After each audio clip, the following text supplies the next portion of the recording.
We wake in the morning and see the face of someone we love and watch her breath evenly, peacefully, her hand carelessly flung across you. That serenity is fulfillment. That fulfillment is poetry. This is Sunil Bhandari and you are listening to Uncut Poetry. Living in a world deficient in hugs. As we stepped out into the starlit night, her hand like a kitten in my palm, my consciousness full of a furrowed brow, my knowing smiling at her chipped nail polish, my senses drifting in her persistent perfume.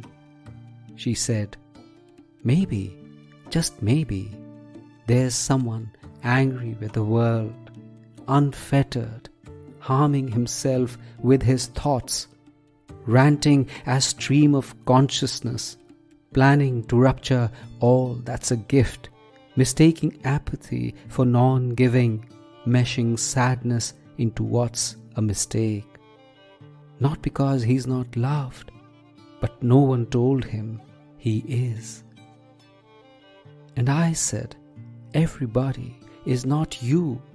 Happy to start every sentence with a "I love you," angry not to find me beside you, smiling through my impenetrable fog, serene to share silence as long as we shared hands. She laughed as she held on to me like an oar and said, "Love is simple as long as we know we are in it, because it shows in what we do, what we ignore. We see it through the grey fog of distance. We find it in our response to beauty when our first instinct is to share." And then she grew quiet, lighted, and said, "Love lies diminished without touch, without the hug which transcends comfort.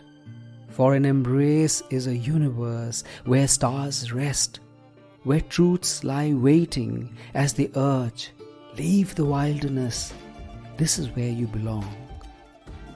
The world would be better if we held each other more." And we hugged till the stars grew tired of waiting. And we hugged till the stars grew tired of waiting.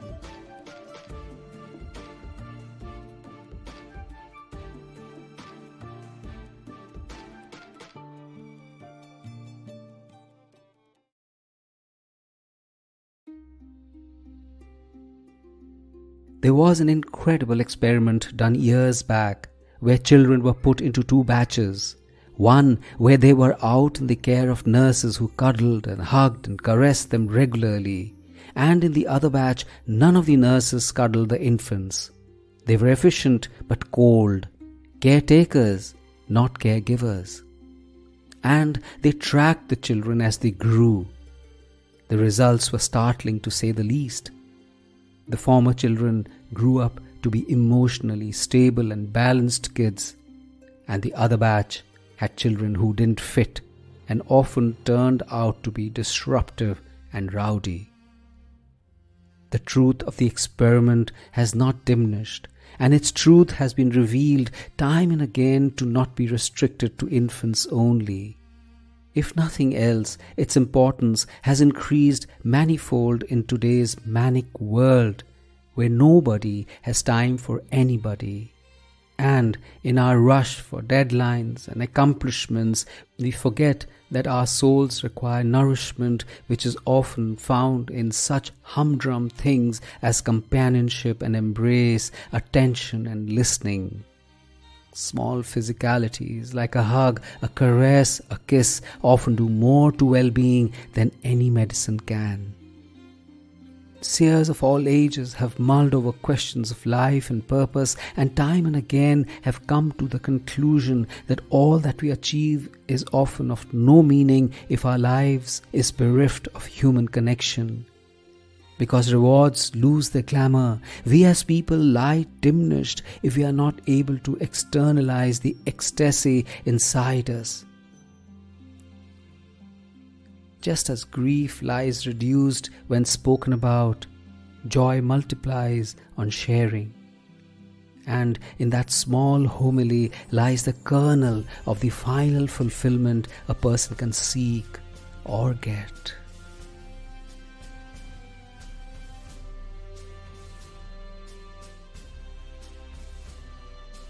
This is Sunil Bhandari, and you are listening to Uncut Poetry. If you enjoyed this poem, rate it on Spotify or leave a comment on Apple Podcast. And I have a lovely newsletter called The Uncuts, which is like a Sunday dollop of warmth and fun and beauty. Subscribe to it. The link is in the show notes. And if you loved this episode, please do share it with someone you love. See you next week.